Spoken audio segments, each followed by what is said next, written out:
Vous dites, l'islamophobie est oui. soutenue par l'État, soutenue par l'appareil de l'État. Expliquez-vous.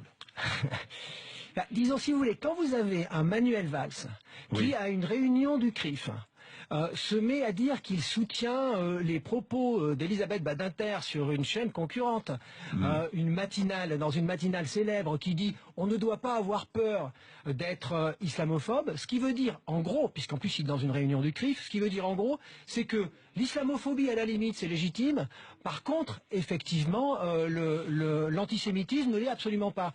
Alors moi je suis d'accord, l'antisémitisme n'est absolument pas légitime, mais lorsque nos concitoyens musulmans entendent ça, qu'est-ce que ça fait ? Lorsqu'ils entendent ça, ils ont le sentiment que c'est deux poids, deux mesures et qu'ils sont visés. Qu'est-ce que ça produit, ça? Donc je vais même plus loin quand je dis qu'il y a un soutien de l'islamophobie. Je dirais, il y a même, en quelque sorte, c'est comme si le gouvernement faisait le marketing de Daesh.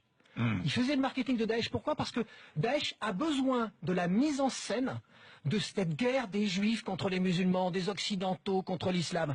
Et donc plus cette mise en scène est nourrie, plus ça produit des frustrations et des désirs de vengeance. Résultat, aujourd'hui, on arrive à une situation absolument incontrôlable. C'est pour ça que je pense que ce gouvernement est irresponsable, où vous avez un individu qui peut-être n'a à la base rien à voir avec l'islam, mais comme il y a cette image de l'islam, il va à un moment donné, je sais pas, tirer sur des gens dans la foule à une heure de grande affluence et en criant ou Allahu Akbar.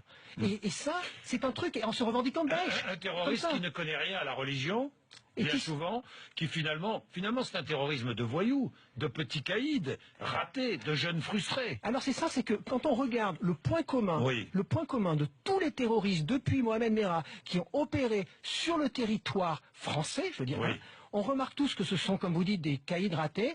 Ils ont tous pour point commun d'avoir cherché Mohamed Merah d'entrer dans l'armée pour faire le caïd, d'autres dans la drogue, à tous les niveaux. Et chaque fois, c'est des ratés. Ils ont un problème. Par rapport à l'absence du père, par rapport à la difficulté à trouver une sorte de virilité. Et ils ont un autre point commun incroyable.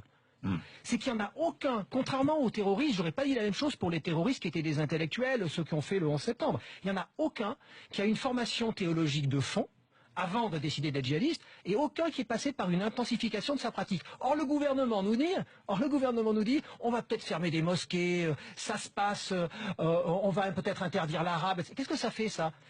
Ça donne le sentiment que c'est une guerre entre civilisations.